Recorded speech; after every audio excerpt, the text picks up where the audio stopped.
Pleasant morning to each and everyone. I'm Nursida Anamil from BSED Filipino 1A. And maybe I'm no one to you, but I'm special to someone, Char. So, speaking of someone, I brought someone here with me. This picture will help you to identify our topic for today. So, based on your observation, what can you say about this picture? It seems a person who had an addiction. Okay, thank you. What else? It is an addiction to drugs. Yes, exactly. For today, we will be discussing the drug abuse education. But before that, let me first introduce to you our objectives for today. So first, we have students must be able to define and connect the misconceptions of drug abuse. The second one is to understand and discuss the effects to oneself, to the family, and to the society. And lastly is to connect the importance of this topic, the community immersion. So let's start from the definition and related terms to drugs. But anyway, I'll be using my PowerPoint presentation due to the lack of projector and laptops. But I will just explain it to you.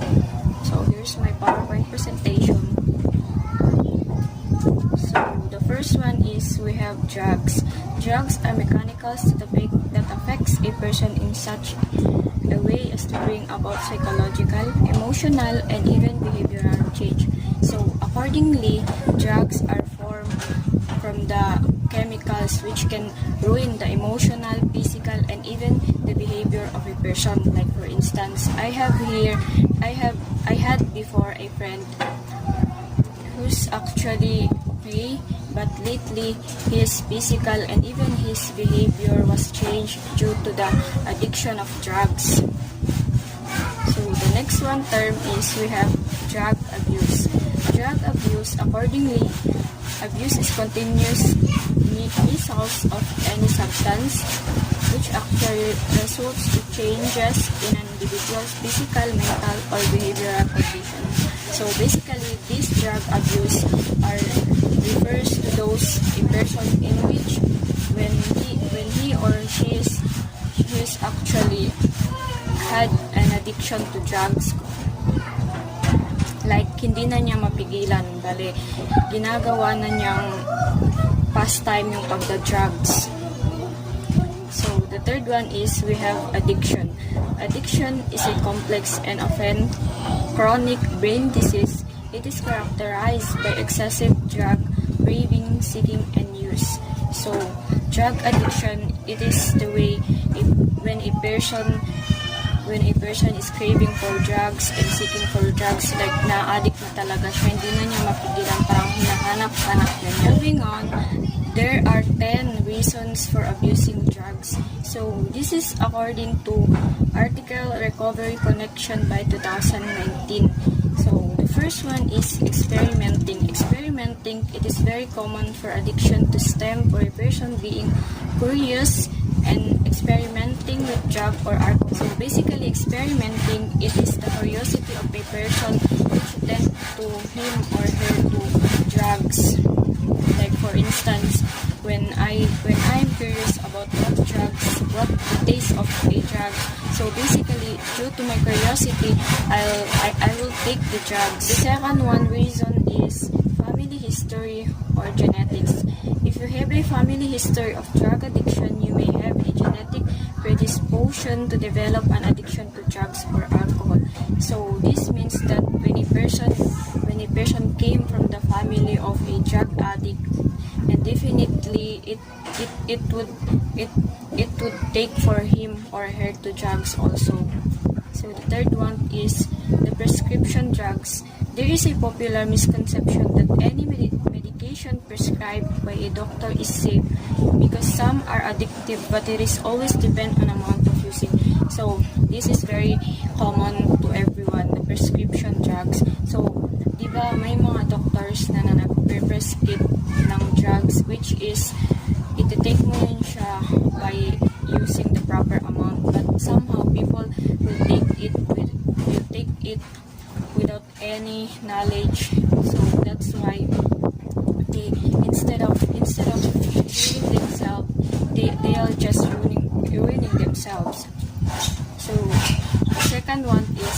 loneliness.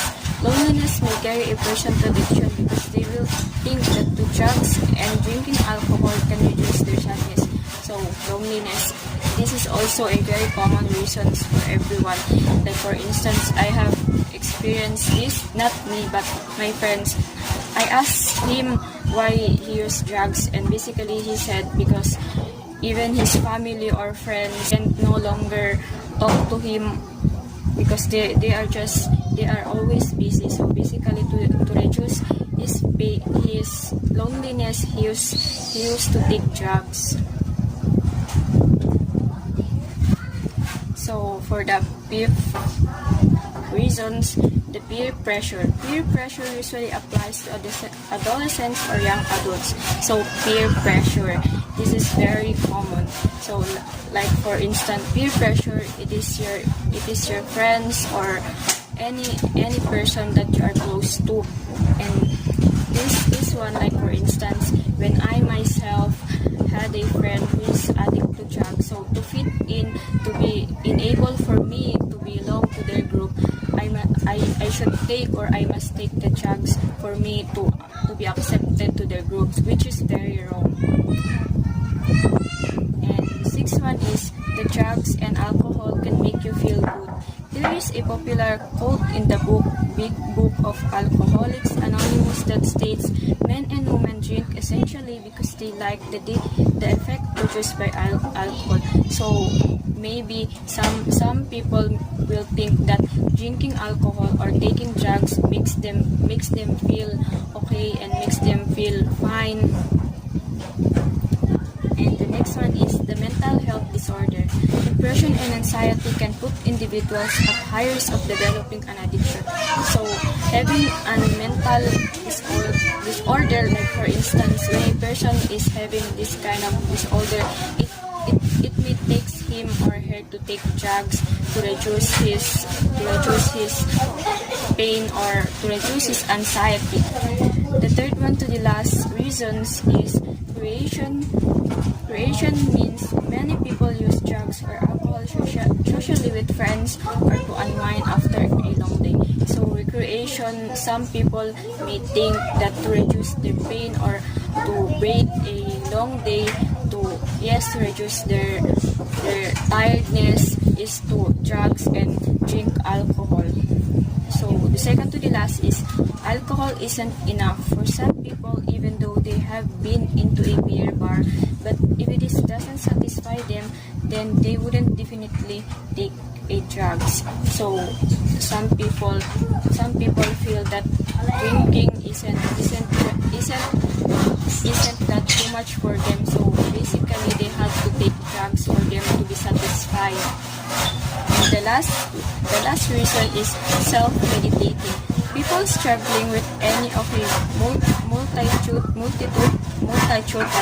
multitude of ailments may turn to drugs or alcohol to ease their pain. So for some people to reduce their pain or to reduce their tiredness, what they call self-meditating to satisfy themselves is to drugs. We are now done with the common drug abuse. So moving on, we are now discussing the effect of drug abuse. So under psychological, specifically to the physical effects, we have the systematic effects or what they call the effects to your organ system. So we have the cardiac or heart. So basically the cardiac, your heart can have this what they call the irregularity of heartbeat.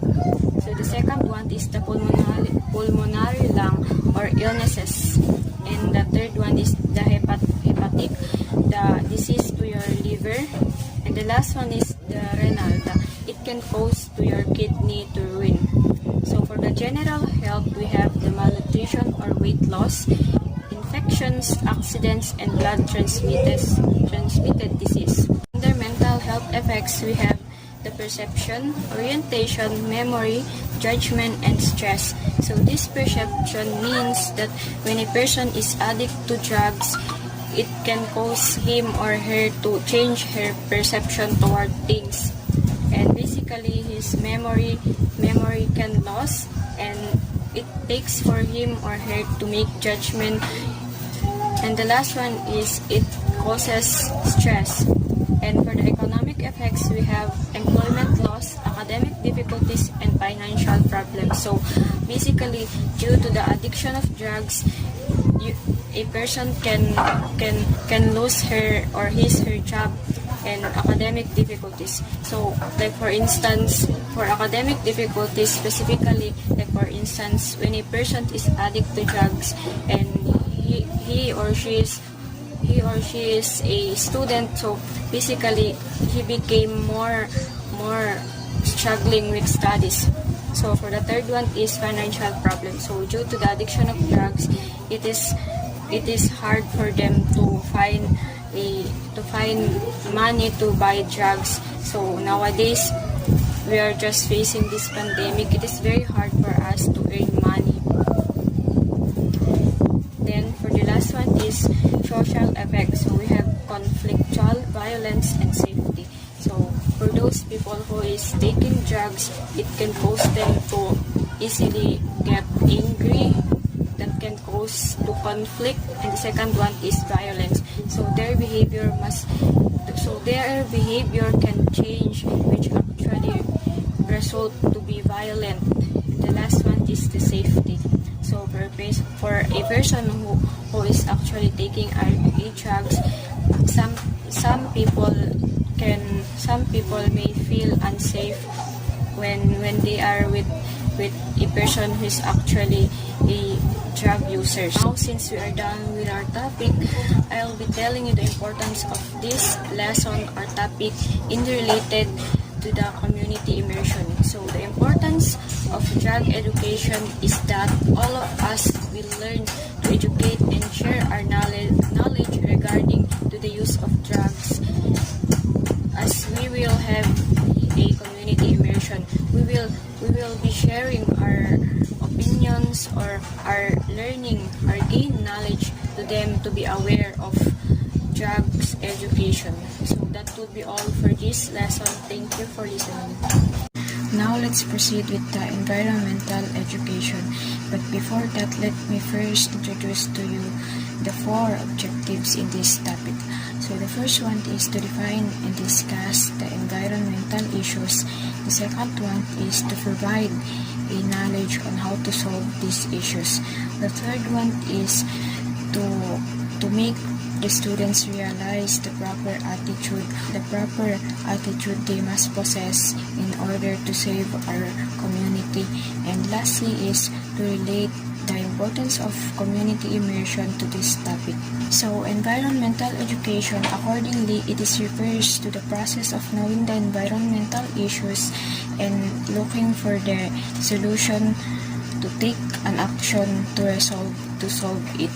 In simple words, it is to study, to explore the problems in our community and how to solve it. That there are 2 major environmental issues that are currently exist. But anyway, environmental issues refers to the problems in our community. So going back, we have the climate change. Climate change is characterized as the global phenomenal transformation brought by the temperature. So climate change is the result of human activities. Bale, tayo lang din ang may gawa, like pagpuputol ng puno or the deforestation, because accordingly, living trees absorb and store carbon dioxide. So the next environmental issues is the pollution. Pollution, refers to the harmful materials which actually caused by those man-made. So bale yung pollution, ito yung gawa din ng mga tao, and the pollution came from burned garbages. Now, as a student or ordinary people, what can you do to solve these issues? Anyone? Ma'am, plant more Okay, trees. thank you. So basically, the things that we can do as a human is to plant more trees, preserve our environment by just cleaning it, join an activity which is beneficial to our community, because What we are experiencing right now is the result of human activities. Maybe you are still curious if why we need to protect our environment. So the importance of this environmental awareness is to protect the atmosphere, to protect the land resources, to conserve biological diversity, and to improve and save our environment. In relation with the community immersion, this environmental education will help us to deal and to spread the knowledge in order for them to conserve and preserve their community. We are now down with the last topic, which is the entrepreneurs. But before that, we have these 4 objectives for this topic. So the first one is to discuss and define entrepreneurs. The second one is to apply ways on how to be a successful businessman. And the third one is to discuss the characteristics on how to be a successful entrepreneur. And lastly, to relate the importance of community immersion to this topic.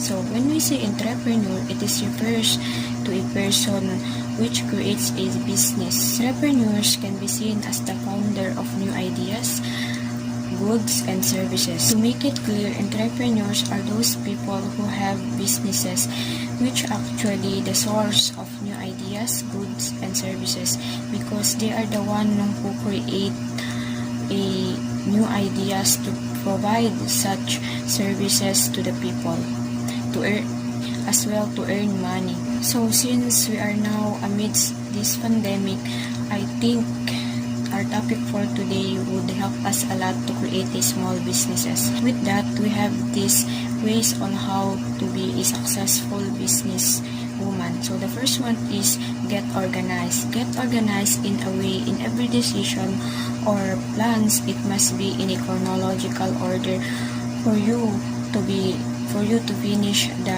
task. Like for instance, if you are to build a small businesses, you must first list all the materials and all needed so that it would be organized for you to do it. The second one ways on how to be successful businesswoman is to keep detailed records. As a businessman or woman, you must keep all the transactions for you to easily track the changes of your business. Like for example, in every transaction, you must keep all the records for you to see the growth of your business. For the third one ways, we have analyze your competitors. This means that you must know your competitors in order for you to improve your business. Like for instance, kung ang competitors mo ay may barbecue tinda, so sa'yo dapat ay may barbecue tinda with soft drink. Next, we have understand the risks and rewards. So, okay, each of us has destined to face the challenges. With that, in businesses also, we are to encounter many failures. But to be successful, we should take the risk for us to grow our business. Next, be creative. Be creative in a way, make something that catches the attention of the customers. And the second to the last one is make or prepare to make sacrifices. This means that to be a successful businessman, you should work too hard. And the last one is provide great services. Of course, for your businesses to grow, you should provide something that satisfies the customers. Now, let's discuss the characteristics of the entrepreneur. First one is businessmen should possess this characteristic, what they call the hardworking. So, enable for your businesses to grow, you should work hard. And the second one is the persistent. So, this persistence means whatever people might think or do to you, be persistent.